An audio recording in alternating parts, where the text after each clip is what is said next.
7 inches of snow and sub-zero temperatures may have made Dublin look like a winter wonderland, but its economic fate was far from pretty. And it was focusing the minds of Eurozone finance ministers arriving for an emergency meeting in Brussels this afternoon.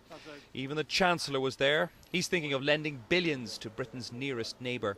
It's in Britain's national interest that we get some economic stability in Ireland and indeed across the Eurozone, because Britain trades a great deal with Ireland and other European countries, and it's in the whole of Europe's interest now that we bring this matter to a close. Ireland's only trump card in these negotiations has been the threat of default.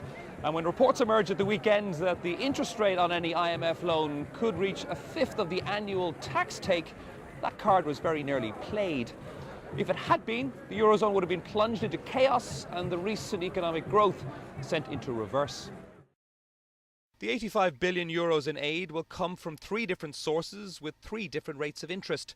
Roughly a third of it will come from the IMF, paying just over 4% in interest. Another third will come from the European Commission's financial stabilisation mechanism, with an interest rate of around 5%.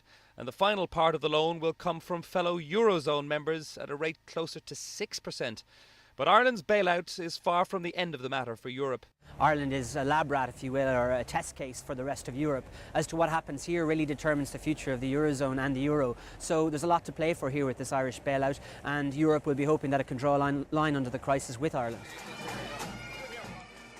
Over 50,000 Irish people braved Arctic weather yesterday to protest against looming cuts.